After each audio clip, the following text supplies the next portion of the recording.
Nathan Zegura here at First Energy Stadium, where the Browns have gone to 2-0 in the preseason, defeating the New York Giants 17-13. And for Kevin Stefanski, this game was about two things: operation and opportunity. In terms of the operation, not quite as smooth as what we saw down in Jacksonville. The Browns threw an interception in the red zone, Case Keenum getting picked off there, and they had a couple more pre-snap penalties than they did in the opener. But overall, it was still very, very good. Most of the starters did not play as expected, but the Browns were efficient with their opportunities, and they ran the football very well, a big point of emphasis today. Case Keenum early in the game led them down the field and hit Kadarrell Hodge for a touchdown to put the Browns up 7-0. The Browns would get another touchdown from John Kelly, the former draft pick of the Rams, who has had a nice camp.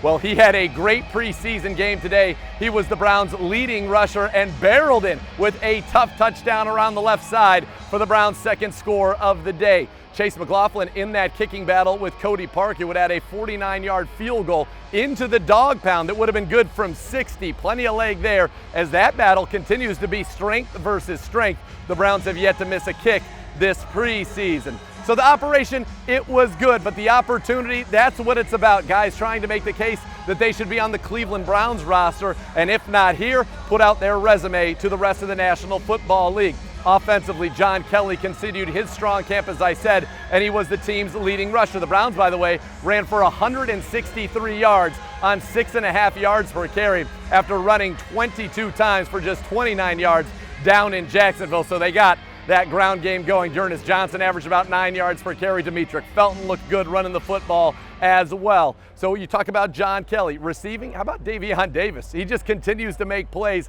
led the team in receiving yards for the second straight preseason game and caught everything thrown his way. And then Johnny Stanton, a guy who's part fullback, part halfback. He played some tight end and had two huge catches that included some great run after the catch. He's a Swiss Army knife that, with the injury to Steve Carlson, could be in the mix for that fourth tight end spot.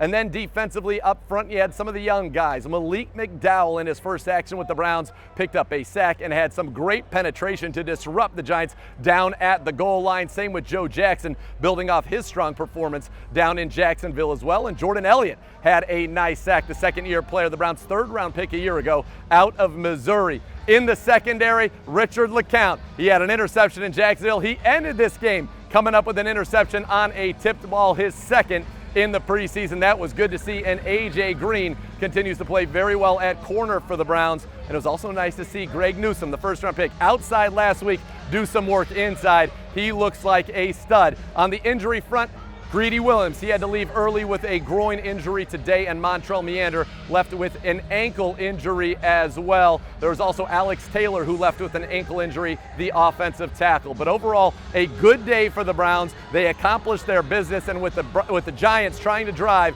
down 4 at the end of the game, they came up with the stop they needed, and it was the interception, of course, by LeCounte that sealed the deal. The Browns go down to Atlanta for their third preseason game, the finale, and then it will be all eyes on September the 12th for the Browns and the Chiefs. For complete coverage of this game and all things Browns, keep it tuned to cleanbrowns.com and the Browns mobile app. Don't forget to check out our YouTube channel, youtube.com/Browns. The Browns are 2-0 in the preseason. That has to make Kevin Stefanski very happy, especially because it was great to be back in front of the best fans in all of professional sports.